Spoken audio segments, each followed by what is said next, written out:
Good morning बच्चों। हम आजकल देखो कनक हिंदी व्याकरण एवं रचना में से पढ़ रहे हैं।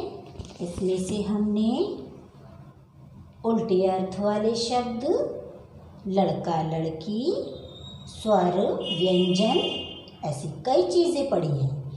आज हम बच्चों मेरा परिचय, आप कौन हैं, कहाँ रहते हैं, किस कक्षा में पढ़ते हैं, ये सब जानकारी आपको अपने स्तर से देनी आनी चाहिए।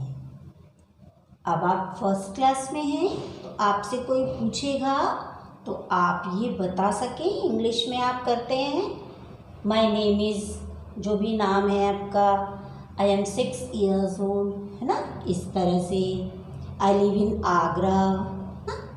तो ऐसा ही हम इसमें हिंदी में भी लिखेंगे, और वो कैसे लिखना है बोर्ड पे समझेंगे अभी, और फिर उसे कॉपी में लिखेंगे। तो आज का हमारा विषय क्या है? मेरा परिचय। मेरा परिचय माने मैं कौन हूँ, क्या करता हूँ, कहाँ रहता हूँ, ये सब चीज़। तो मेरा परिचय में सबसे पहले आप क्या लिखेंगे? जैसे हमने पहला वाक्य बनाया इसका, मेरा नाम डैश है।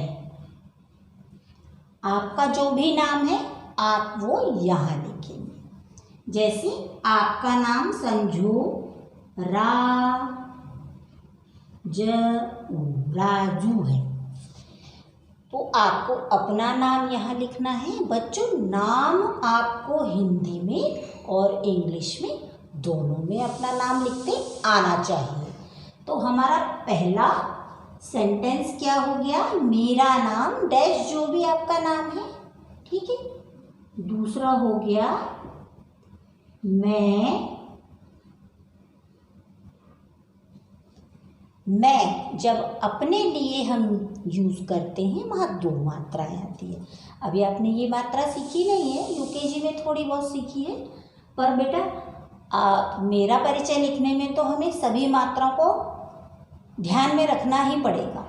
तो इस मेरे परिचय की जब आप बार बार प्रैक्टिस करेंगे तो आपको ये लिखते आ जाएगा। मैं, देखो, पहली कक्षा,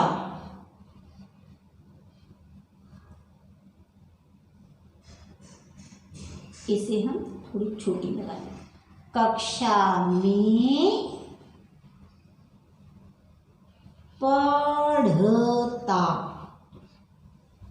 यदि आप गर्ल हैं तो पढ़ती लिखेंगे, और यदि आप बॉय हैं तो पढ़ता। ये चंद्रबिंदी, ठीक है।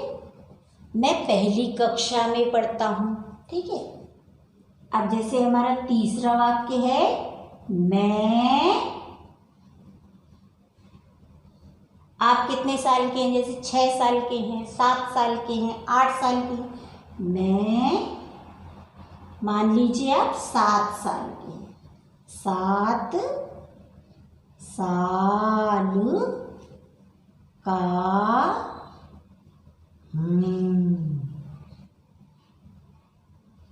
इस तरह से। तो ये हमारे 3 वाक्य बन गए। देखो उसमें पाठ 5 बच्चों, कनक हिंदी व्याकरण एवं रचना में पाठ 5 वाक्य बनाइए। इस तरह के छोटे छोटे वाक्य अभी हम कल करेंगे। कुछ शब्दों के वाक्य बनाना मैं आपको कल सिखाऊंगी। आज हमारा विषय क्या है? मेरा परिचय।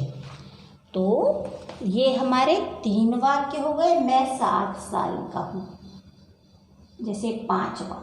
4th क्या है? मैं आगरा।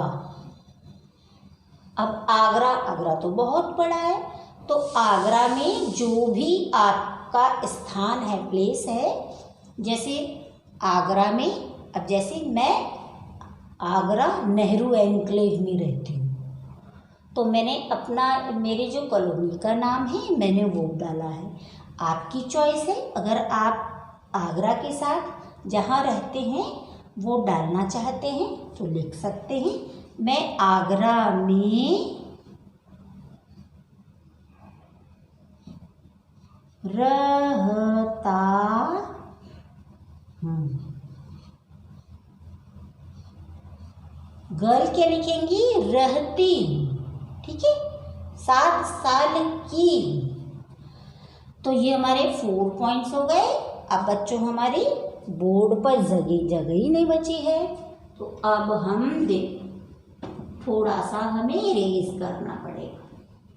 फर्स्ट वाला पॉइंट हम इरेज कर देते हैं, एक पॉइंट हमारा ऊपर आ जाएगा। ठीक है, ये मैं आगरा में रहता हूँ। जैसे मैं बड़ों का आदर करता हूँ, या मुझे जो आपको पसंद है, आप अपनी जो भी अपनी पसंद की चीज़ें हैं वो भी लिख सकते हैं। मैं बड़ों को, अपने से बड़ों का आदर करता हूँ। आदर माने रिस्पेक्ट, आदर करता हूँ। तो ये आपकी 5 पॉइंट हो। ठीक है, मैं बड़ों का आदर करता हूँ। मुझे पढ़ना खेलना बहुत पसंद है, ऐसे भी लिख सकते। चलो 6 पॉइंट मैं बताती हूँ आपको, बस 6 ही लिखेंगे बच्चों, ज़्यादा नहीं। अभी आप छोटे हैं इसलिए ज़्यादा लिखना आपके लिए कठिन हो जाएगा। तो नंबर 6 क्या है हमारा? ये देखो, मुझे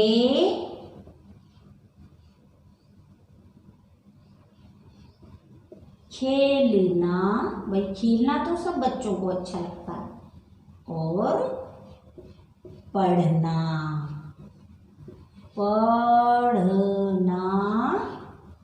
अच्छा लगता है या पसंद है। पसंद, अंक की बिंदी, पसंद है। तो ये पॉइंट्स बच्चों जब आप इनको लिखकर प्रयास करेंगे तो आपको मात्राओं की मिस्टेक भी दूर हो जाएगी। तो उसके लिए आपको क्या करना है कि जैसे 1 पॉइंट लिखा आपने, सुलेख में मैं आपको अभी आगे यही सब कराने वाली हूँ। तो जैसे 1 पॉइंट लिखा हमने, मैं बड़ों का आदर करता हूँ, पहली लाइन में हमने लिख लिया। उसी को पूरे पेज आप प्रैक्टिस करेंगे, मैं बड़ों का आदर करता हूँ, मैं बड़ों का आदर करता हूँ। इससे क्या होगा, एक तो आपका सुलेख हो जाएगा, आपकी राइटिंग भी सुधर जाएगी, मात्राओं की जो गलती है वह भी दूर हो जाएगी, और आपको मेरा परिचय अच्छी तरह से याद हो जाएगा। आप लिख भी लेंगे और सुना भी देंगे। तो इससे हमें कई फायदे हैं। तो हमें जो कार्य लिखकर अच्छे से समझ में आता है वो याद करने से नहीं, याद करके तो आपको याद हो जाएगा, आप सुना सकते हो, पर लिखने में आपको परेशानी होगी और मात्राओं की गलती भी बहुत होगी। तो सबसे अच्छा तरीका इसको याद करने का कि आपको रिटन में इसे याद करना है। आप 1 पॉइंट रोज उसका अभ्यास कीजिए, 1 पेज, आपकी राइटिंग भी हो जाएगी और आपको मेरा परिचय याद भी हो जाएगा। तो आपने 6 पॉइंट समझे। अब इसे कॉपी में कैसे करेंगे बच्चों, नेक्स्ट वीडियो में मैं आपको बताऊंगी। मेरा परिचय में आप 5-6 पॉइंट किसी को भी सुना सकते हैं। जैसे आपसे कोई ने पूछा आप कौन हैं, व्हाट्स योर नेम, तो आप इंग्लिश में बताएंगे। कोई ऐसा भी होता है जो इंग्लिश नहीं जानता, तो हम यदि कोई इंग्लिश नहीं जान रहा हम उसके सामने इंग्लिश बोल रहे हैं तो ये उसका अपमान है। कई ऐसे हैं जो हमारे बुज़ुर्ग हैं, अब आपसे कोई पूछता है तो आप उन्हें इंग्लिश नहीं आ रही है और आप उनके सामने अंग्रेजी बोल रहे हैं, तो ये भी बड़ों का अपमान है। जहाँ आपको इंग्लिश यूज़ करनी है आप वहाँ करते ही हैं, पर कहीं कहीं हिंदी भी यूज़ करते हैं, है ना। तो आप जब ये कोई बड़ा पूछे आपसे, हिंदी में पूछ रहा है आप हिंदी में आंसर कर दीजिए, इंग्लिश में पूछता है आप इंग्लिश में आंसर कर दीजिए, ठीक है ना। तो मेरा नाम, जो भी आपका नाम है, मैं पहली कक्षा में पढ़ता हूँ, मैं 7 साल का हूँ, मैं आगरा में रहता हूँ। आगरा के साथ आप अपने प्लेस का जो भी जगह का नाम है वो भी बोल सकते हैं। और मैं बड़ों का आदर करता हूँ। बस मतलब 3-4 पॉइंट आपने बोल दिए तो आपका उसमें इंट्रोडक्शन हो जाएगा, ठीक है। मुझे खेलना, आपकी चॉइस कोई पूछे भाई आप क्या पसंद करते हैं, मुझे खेलना बहुत अच्छा लगता है, मुझे पढ़ना बहुत अच्छा लगता है, मुझे गाना गाना बहुत अच्छा लगता है, कुछ भी आपको जो भी पसंद है आप वो बोल सकते हो। तो आपने ये पॉइंट समझे बच्चों। अभी मैं आपको कॉपी में कैसे करना है, चलो अब हम कॉपी में सीखते हैं इसको कैसे करेंगे।